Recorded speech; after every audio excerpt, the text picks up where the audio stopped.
आप सभी का अपने उत्तर लेखन कार्यक्रम में स्वागत करता हूं। आज का जो हमारा प्रश्न था, मध्य प्रदेश राज्य विशेष के पाठ्यक्रम को लेकर हम चल रहे हैं। आप जानते हैं कि मध्य प्रदेश राज्य विशेष के पाठ्यक्रम में टोटल 10 प्रश्न ऐसे होते हैं। 10 प्रश्न टोटल ऐसे होते हैं जो दीर्घ उत्तरीय प्रश्न होते हैं, जिनको 200 शब्दों में हमें लिखना होता है। प्रत्येक, आप जानते हैं, आपके पूरे पेपर को 2 खंडों में डिवाइड किया जाता है, 150 को पुनः 30 अंकों में 5 खंडों में डिवाइड किया जाता है। तो मतलब एक पेपर को 30 अंकों के 10 खंडों में डिवाइड किया जाता है और प्रत्येक खंड में एक दीर्घ उत्तरीय प्रश्न रहता है। तो टोटल आपके पेपर में 10 प्रश्न दीर्घ उत्तरीय मिलेंगे, जिनको आपको 200 शब्दों में लिखना होगा। तो अभी हम सिर्फ 200 शब्दों वाले जो प्रश्न है उनका प्रयास कर रहे हैं लिखने का, क्योंकि जब आप 200 शब्दों वाले प्रश्न का प्रयास करेंगे, निश्चित रूप से आप उसमें फैक्ट जोड़ेंगे, चीजें आपको पता होंगी। यदि आप इस तैयारी में लगे हैं कि पहले अति लघु उत्तरीय तैयार करना है, तो आप गलती कर रहे हैं। क्योंकि जब आप अति लघु उत्तरीय प्रयास करेंगे कि आपका फोकस अति लघु उत्तरीय पर रहे, जो 2 लाइनों में 2 पंक्तियों में लिखना है, तो निश्चित रूप से आपको दीर्घ उत्तरीय लिखने में समस्या आएगी। और जो दीर्घ उत्तरीय प्रश्न है, ये आपके लगभग एक प्रश्न 11 नंबर का है। तो टोटल दीर्घ उत्तरीय यदि हम देखें तो लगभग 110 नंबर के प्रश्न आपके 300 में दीर्घ उत्तरीय रह रहे हैं। दीर्घ उत्तरीय के बाद लघु उत्तरीय प्रश्न आते हैं। तो आप जानते हैं कि मैंने एक वीडियो बनाई है, उसमें पेपर डिस्कशन किया है, तो वहां पे आप चीजों को जाके देख सकते हैं। तो दीर्घ उत्तरीय करने का फायदा यह है कि हमें फैक्ट पता होगा, तो हम अति लघु उत्तरीय, यदि आप दीर्घ उत्तरीय रेगुलर कर रहे हैं तो अति लघु उत्तरीय आपका आसानी से हो जाएगा। बात आती है लघु उत्तरीय की। लघु उत्तरीय प्रश्नों का करने के लिए क्या करना चाहिए आपको? जब कोई भी प्रश्न आप दीर्घ उत्तरीय प्रश्न लिखते हैं, विस्तृत उत्तरीय लिखते हैं 200 शब्दों में, तो उसी प्रश्न को आपको प्रयास करना चाहिए कि अपनी बात आप 100 शब्दों में, 50 शब्दों में भी लिख सकें। उसी प्रश्न को प्रयास किया करें कि कम शब्दों में कैसे लिखा जाए। जैसे जो मैं आज के प्रश्न का अभ्यास करा रहा हूं, यही आपका कार्य बनता है कि आप इसी प्रश्न को 50 शब्दों में भी लिखने का प्रयास करें, कम शब्दों में निचोड़ निकाल कर लिखने का प्रयास करें। तो आज से हमारा कार्यक्रम इसी पर बेस्ड रहेगा। सप्ताह के 3 दिनों आपको राज्य विशेष के पाठ्यक्रम पर आधारित उत्तर लेखन देखने को मिलेगा।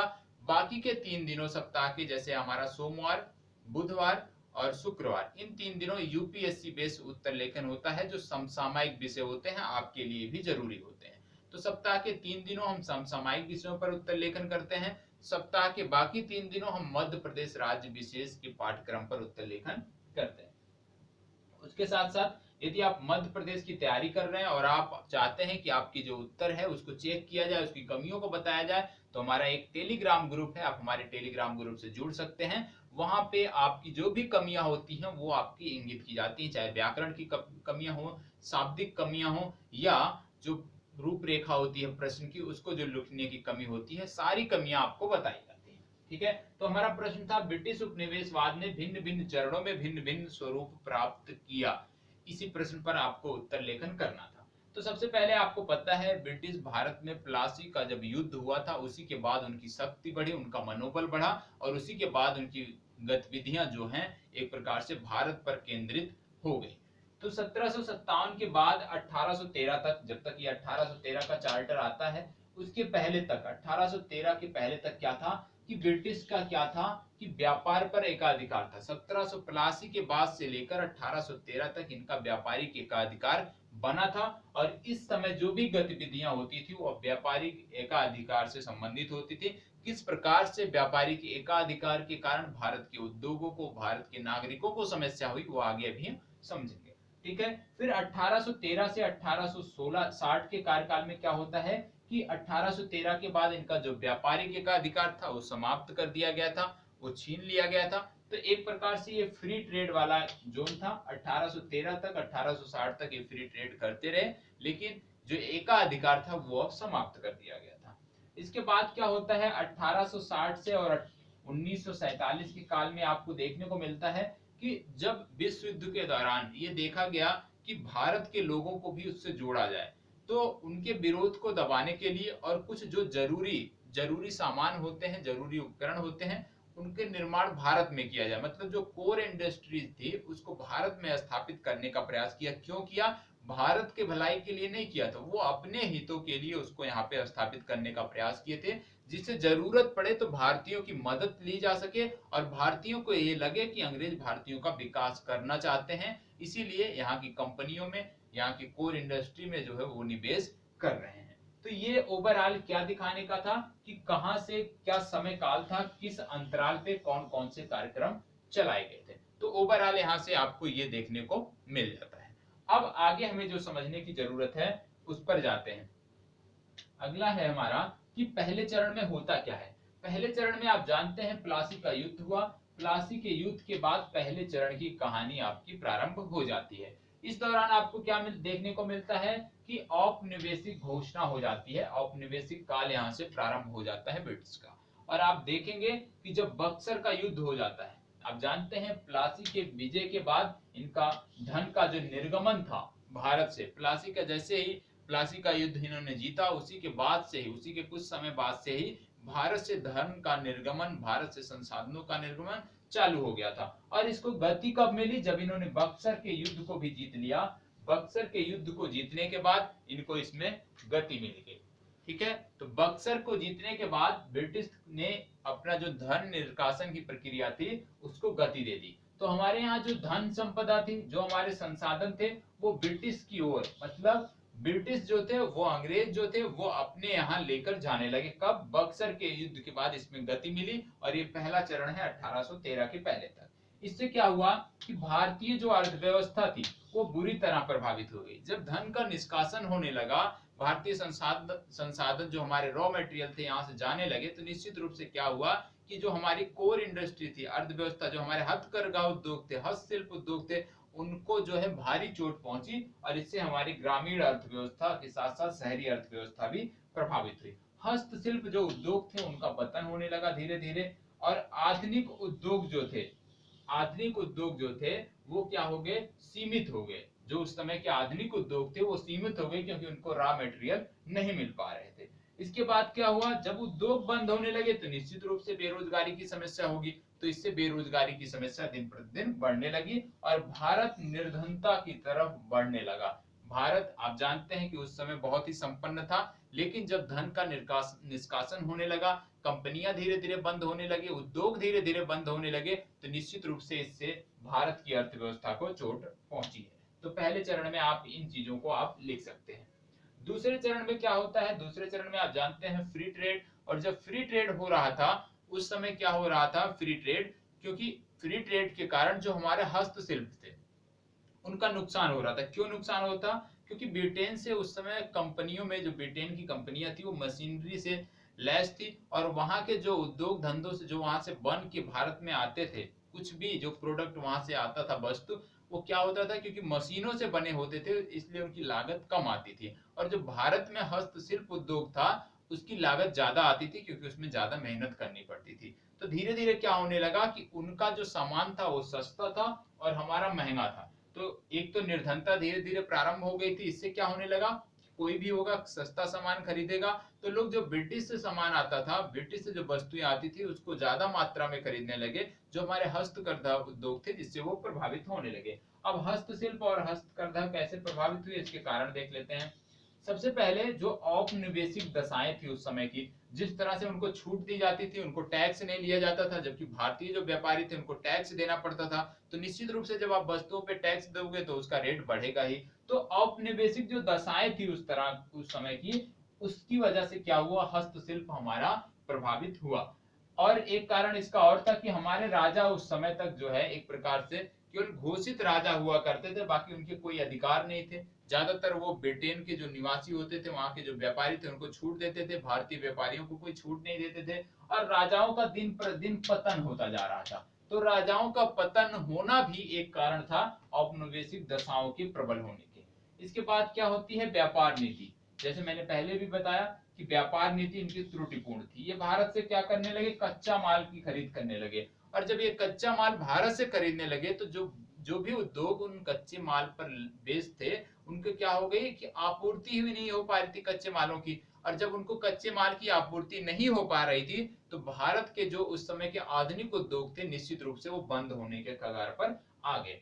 और आगे क्या हो गया कि जो ब्रिटेन निर्मित वस्तुएं थी, कच्चा माल भारत से जाने लगा और ब्रिटेन निर्मित वस्तुएं भारत आने लगी। तो ये चीजें आपको इस चरण में देखने को मिलती है। इसके अतिरिक्त क्या हुआ कि शोषणकारी नीति, बाजार की शोषणकारी नीति, मतलब जो भारतीय व्यापारी थे उनको दबाया जाने लगा, टैक्स बढ़ाया जाने लगा और तमाम तरह से उनको कम दामों में कच्चे माल उनसे खरीद लिए जाते थे। तो जो उद्योग धंधे भारत के होते थे उनको माल नहीं मिल पाता था, रॉ मटेरियल। तो इस वजह से जो शोषणकारी नीतियां थी, जो व्यापार नीतियां थी और जो औपनिवेशिक दशाएं थी, यही कारण बना हमारा दूसरे चरण में फ्री ट्रेड के समय में हस्तशिल्प के पतन का। और इस तरह से दिन प्रतिदिन भारत के जो उद्योग धंधे थे वो बंद होने लगे।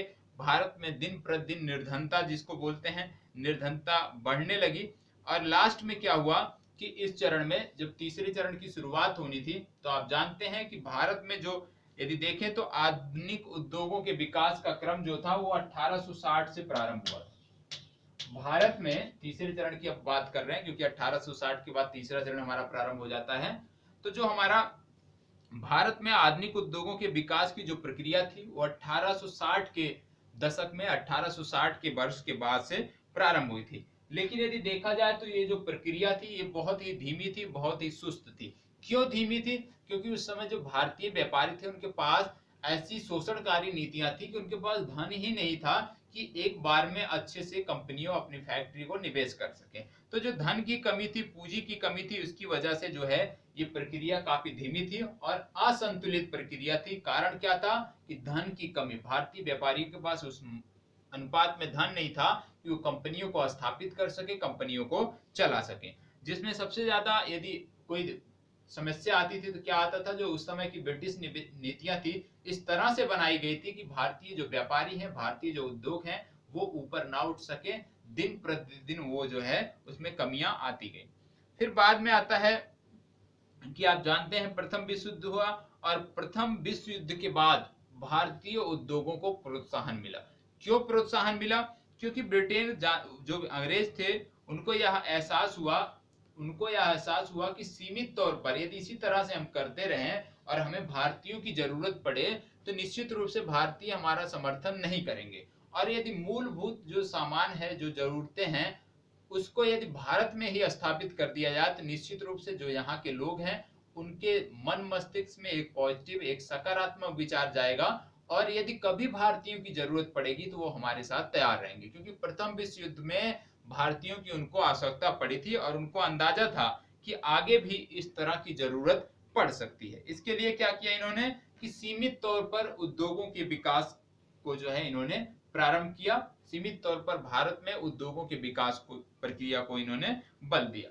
ठीक है। और इसमें नीतिगत परिवर्तन आगे इस तरह को देखने को मिले। आपने देखा होगा कि रेल और संरचना में इन्होंने निवेश किया, भारी जो उद्योग थे उसमें कुछ कुछ निवेश किया। तो इसमें निवेश करने का उद्योग क्या था? जैसे आपने देखा तृतीय चरण हमारा क्या है? वित्तीय पूंजीवाद। वित्तीय पूंजीवाद। और इस वित्तीय पूंजीवाद के चरण में आपको देखने को मिलता है कि उस समय अंग्रेजों ने भारतीय रेल और संरचना में और तमाम भारी उद्योगों में निवेश किया। और रेल में क्यों निवेश किया? क्योंकि इनको उस समय तक इनको एहसास हो गया था किस चीज का, कि भारतीय विरोध कभी भी कर सकते हैं। एक इनको अनुमान लग गया था 1857 की क्रांति के बाद, तो भारतीय विरोध कर सकते हैं। इसकी वजह से इन्होंने सोचा कि यदि भारत के किसी भी भाग में विरोध होता है तो वहां पे कैसे शीघ्र पहुंचा जाए। इसके लिए क्या था कि परिवहन व्यवस्था को सुदृढ़ बनाना था। तो इसके लिए इन्होंने रेल का विकास किया कि रेल से हम कम समय में भारत के किसी भी कोने में पहुंच सकते हैं। इसलिए इन्होंने रेल के विकास की प्रक्रिया को आगे बढ़ाया। दूसरा क्या था कि भारत के आंतरिक क्षेत्रों से इनको कच्चे माल को ले जाने में असुविधा होती थी। तो इससे रेल के विकास करने से क्या फायदा हो गया कि इनका जो कच्चा माल था वो आसानी से इनके बंदरगाह तक पहुंच जाता था, जिससे वो ब्रिटेन को भेज दिया करते थे। तो जो वित्तीय पूंजीवाद का चरण है इसमें अलग अलग जो इतिहासकार हैं वो अलग अलग मत देते हैं। तो इसमें इतिहासकारों के मत को लिखने की जरूरत नहीं है, लेकिन आपको पता रहे कि इतिहासकार क्या मानते हैं। जैसे आप जानते हैं कि कुछ इतिहासकार मानते हैं कि भारत में जो रेल संरचना में विकास हुआ और जो भारी उद्योगों में अंग्रेजों ने निवेश किया वो भारतीयों के हित के लिए किया, उसी के बाद से भारत में विकास की प्रक्रिया आगे बढ़ी। लेकिन कुछ लोग ऐसे मानते हैं कि जो ब्रिटेन ने निवेश किया वो सिर्फ अपने हितों के लिए किया। तो वो भी आपको पता होना चाहिए, इस उत्तर में लिखने की जरूरत नहीं है। इस उत्तर में आपको सिर्फ 3 चरणों को बताना था कि पहले चरण में क्या होता है और इसका समय काल, ये नहीं गलत होना चाहिए। ठीक है, इस प्रकार के उत्तर लेखन में जो समय काल होता है ये चीज नहीं गलत होना चाहिए। मान लीजिए आपने इसको लिख दिया 1757 और यहाँ लिख दिया 1833, तो ये चीजें गलत हो जाएंगी, ये प्रश्न, ये उत्तर आपका गलत माना जाएगा। ठीक है, तो यदि आप इस तरह का फिगर प्रारंभ में बनाते हैं तो ये जो वर्ष होता है इसमें त्रुटि नहीं होनी चाहिए, वर्ष में किसी भी प्रकार की त्रुटि नहीं होनी चाहिए। तो पहला चरण था 1757 से 1813, दूसरा था 1813 से 1860 और तीसरा था 1860 से 1947। ठीक है, तो इस प्रकार से आपको एक बेहतर उत्तर कैसे लिखना है वो चीजें पता चल गई। अब आपकी दूसरी बात बताता हूं, क्योंकि आज से हम बहुत ही अच्छे ढंग से आपको लेके चलने वाले हैं, प्रोएक्टिव आपको करने वाले हैं। कैसे? अब आपने इसको 200 शब्दों में लिखा है, एमपी विशेष के लोगों की बात हो रही है, आपने 200 शब्दों में लिखा। अब आपको प्रयास करना है कि इसी प्रश्न को 50 शब्दों में कैसे लिखा जाए। यदि हम बोल दें कि भारत में ब्रिटिश जो औपनिवेशिक काल था विभिन्न चरणों में अलग अलग प्रकार से बढ़ा, तो उसको 50 शब्दों में कैसे लिख सकते हो? तो उसको कम शब्दों में लिखना है। अब आपसे आज से आप जो टेलीग्राम पे हमें अपना उत्तर शेयर करेंगे, जिसका 2 उत्तर आएगा, एक 200 वाला, एक 50 शब्दों वाला, उसी का उत्तर चेक किया जाएगा, अन्यथा आपका उत्तर चेक नहीं किया जाएगा। तो याद रखिएगा, जो भी लोग 200 वाला भी भेजेंगे और 50 शब्द वाला भेजेंगे उन्हीं का उत्तर चेक होगा, नहीं तो आपको चेक नहीं किया जाएगा। क्योंकि हम चाहते हैं कि आप, जैसे आप दीर्घ उत्तरीय प्रश्न की तैयारी कर रहे हो जो 110 नंबर का है, उसी तरह से आप इसकी भी तैयारी करो। लघु उत्तरीय इसी के साथ साथ हो सकती है, जुड़ा हुआ है। और आपको पता है कि लघु उत्तरीय प्रश्न कितने पूछे जाते हैं? आपके लघु उत्तरीय प्रश्न 2 होते हैं, मतलब 10 अंक का प्रश्न आपका जो होता है 1 में। तो इसको बांटा गया है 10 भागों में, तो आपको मिलेंगे टोटल 10 प्रश्न। ठीक है, एक आप जानते हैं कि आपके पेपर को 150 में डिवाइड किया गया है, पुनः 150 को 30 के 5 भागों में बांटा गया और प्रत्येक में 2 होता है लघु उत्तरीय। अगर यहाँ से 2 होता है तो यहाँ से निकल रहा है 10, 10 यहाँ से निकल रहा है, मतलब 20 प्रश्न आपके लघु उत्तरीय मिलेंगे आपके पेपर में। और 20 प्रश्न जो लघु उत्तरीय हैं ये 5 नंबर के हैं, 100 मतलब 100 नंबर का है। टोटल 210 नंबर के आपके लघु उत्तरीय और दीर्घ उत्तरीय प्रश्न मिलेंगे। बाकी 90 नंबर का आपका अति लघु उत्तरीय मिलेगा। और अति लघु उत्तरीय कितने प्रश्न हो जा रहे हैं?